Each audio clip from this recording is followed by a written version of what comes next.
অনেক জায়গায় থেকে লোক আসে আমাদের কাছে শিক্ষা নেওয়ার জন্য।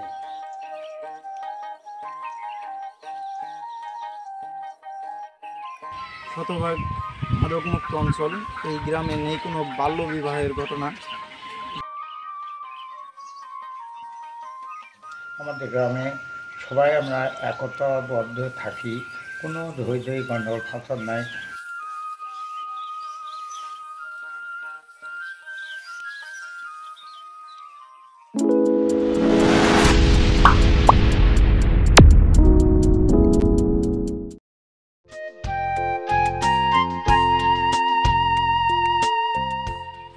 এই যে আন্টি মাছ ধরে আসছে, দেখি আন্টি কয়টা মাছ পাইছেন?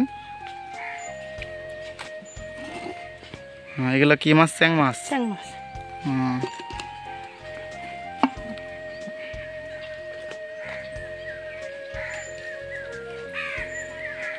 দেখতে পেলেন এই আন্টি মাছ ধরেছে এই যে এরকম বিল থেকে। আসসালামু আলাইকুম বন্ধুরা, স্বাগত জানাচ্ছি রূপকথার এক গ্রাম, নাম তার হুলহুলিয়া। বলছিলাম নাটোর রাজশাহী বিভাগের নাটোর জেলার সিংড়া উপজেলার প্রত্যন্ত অঞ্চল হুলহুলিয়া গ্রাম থেকে। এই গ্রামে রয়েছে আলাদা সংবিধান, গ্রামে নেই কোনো হানাহানি মারামারি, এমনকি গত 200 বছরেও এই গ্রামে কোনো মামলার জন্য আসতে হয় নাই পুলিশ। অনেক জায়গায় থেকে লোক আসে আমাদের কাছে শিক্ষা নেওয়ার জন্য।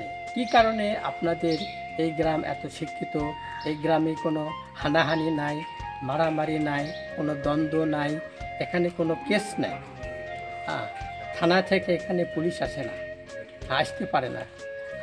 মোটামুটি সবাই সুনাম করে, বাইরে থেকে লোকজন আমাদের এই গ্রাম দেখতে আসে। আমাদের এই কী কারণে আমরা এত উন্নত করেছি সেটা জানার জন্যে। আমাদের সংসদ আছে, আমাদের সংসদে ম্যানুয়াল আছে, ম্যানুয়ালে আমাদের এই গ্রাম চলে। জয়েন্ট সেক্রেটারি একে তালুকদার ছিলেন, উনি আমাদের একটা ম্যানুয়াল তৈরি করে দিয়েছেন। সেই ম্যানুয়ালেই আমাদের এখানে গ্রাম পরিচালিত হয়। মোটামুটি আমরা বেশ ভালো আছি। মাদক, বাল্যবিবাহ, চুরি, ডাকাতি, ছিনতাই মুক্ত একটি আদর্শ গ্রাম হুলহুলিয়া। এই আদর্শ গ্রাম স্বীকৃতি অর্জন করতে পরিশ্রম করতে হয়েছে প্রায় 100 বছরেরও বেশি। হুলহুলিয়া গ্রামের মানুষের প্রধান আয়ের উৎস কৃষি বা চাষাবাদ করে। চলন বিলের পাশেই অবস্থিত এই হুলহুলিয়া গ্রাম। জানা গেছে 1914-15 সালের দিকে একবার প্রবল বন্যা হয়। বন্যায় ফসল নষ্ট হয়ে যাওয়ায় গ্রামে খুবই অভাব দেখা দেয়। গ্রামের অনেকেই ধান বীজের অভাবে জমি ফেলে রাখতে বাধ্য হন। সবার মনেই কষ্ট, হতাশা। বিষয়টি গ্রামের মাতব্বর মসির উদ্দিন মৃধার মনে দাগ লাগে। একদিন গ্রামের প্রতিটি পরিবার থেকে একজন করে লোক ডেকে সবাই বসেন। সিদ্ধান্ত হয় যাদের ঘরে অতিরিক্ত ধান বীজ আছে তারা বিনা শর্তে অন্যদের ধান দেবেন। সিদ্ধান্ত কার্যকর হয়, খালি জমি ফসল ভরে ওঠে। এতে উদ্বুদ্ধ হয়ে গ্রামে উন্নয়নের 1940 সালে হুলহুলিয়া সামাজিক উন্নয়ন পরিষদ নামে একটি পরিষদ গঠিত হয়। এই সামাজিক উন্নয়ন পরিষদ পরিচালনার জন্য একটি কমিটি রয়েছে। কমিটিতে একজন চেয়ারম্যান ও একজন ভাইস চেয়ারম্যান সহ সর্বমোট 23 জন সদস্য রয়েছেন। তারা সবাই গ্রামের পুরুষ ভোটারদের দ্বারা 2 বছরের জন্য নির্বাচিত হন।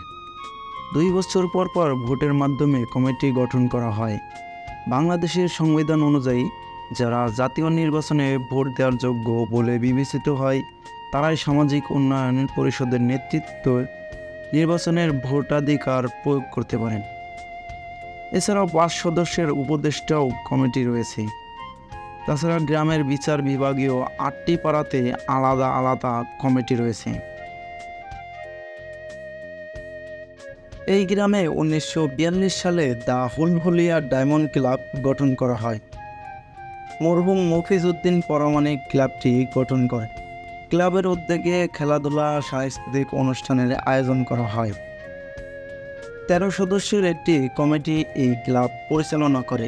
ফুলহুলিয়ায় সেবাদানকারী প্রতিষ্ঠান হিসেবে কাজ করে আসছে শেকড় ও বটবৃক্ষ নামের দুটি অরাজনৈতিক সামাজিক সংগঠন। এই প্রতিষ্ঠানের সদস্য সবাই চাকরিজীবী। তাদের অনুদানে গ্রামের অভাবী ছাত্রছাত্রীদের বৃত্তি, অসহায় মানুষকে সহায়তা ও বেকারত্বের কর্মস্থান সৃষ্টি করা হয়।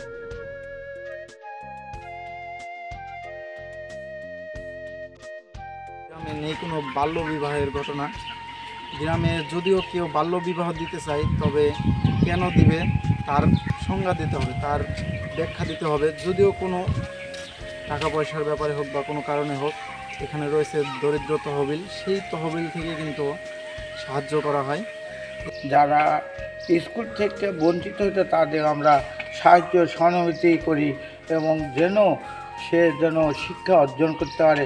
আমাদের এই গ্রামে শতভাগ ছেলে মেয়ে শিক্ষিত, এখানে অশিক্ষিত নাই। এবং আমাদের এই গ্রামটা ডিজিটাল বাংলাদেশ গ্রাম এবং আদর্শ গ্রাম নামে পরিচিত আছে। এবং আমাদের দেশের সরকার উনিও আমাদের খেতাব দিয়েছে। এই স্কুলটাই আমাদের পুরাতন স্কুল। এইখান থেকেই সবাই বড় বড় ব্যারিস্টার, উকিল এবং রাজকীয় চেয়ারম্যান এবং প্রকৌশলী চেয়ারম্যান বা ইঞ্জিনিয়ার, ডাক্তার হয়েছে। এবং এই স্কুলটাই আমাদের 1966 সালে আমাদের স্কুলটা স্থাপিত হয়েছে। এটা আমাদের গর্বের বিষয়। এখানে কোনো রকম আমাদের শিক্ষার কোনো ত্রুটি নাই এবং সব কিছু সুন্দরভাবে আমাদের পরিচালিত হয়, যেন কোনো মাস্টার, কোনো শিক্ষক শিক্ষিকা, ছাত্রছাত্রী সবাই আমরা গার্জেন, সবাই আমরা সবাই তরি, সবার প্রতি স্নেহ ভালোবাসা দিয়ে আমাদের ছেলে মেয়ে স্কুল থেকে কলেজে যায়। এবং আমি আশা করি যে আমাদের এই গ্রামটা দেখে যেন আমাদের বাংলাদেশে প্রতিটি গ্রামে গ্রামে যেন গড়ে ওঠে। আমাদের গ্রামের সংবিধান যেন গোটা বিশ্ববাসী এবং বিদেশে যতগুলো দেশ বন্ধু বান্ধব আছে তারা যেন আমাদেরকে এই গ্রামকে স্মরণ করে যেন আরও প্রতিভা গ্রাম তৈরি হয়। এবং আমি আশাবাদী এবং আমাদের গ্রামটাকে যেন সবাই সুনজরে দেখে এবং যেন দোয়া খায়ের করে। ধন্যবাদ পদ্মা ডিসকভারির সাথে থাকার জন্য। ভিডিওটি ভালো লাগলে অবশ্যই লাইক এবং কমেন্ট করে শেয়ার করে দিন।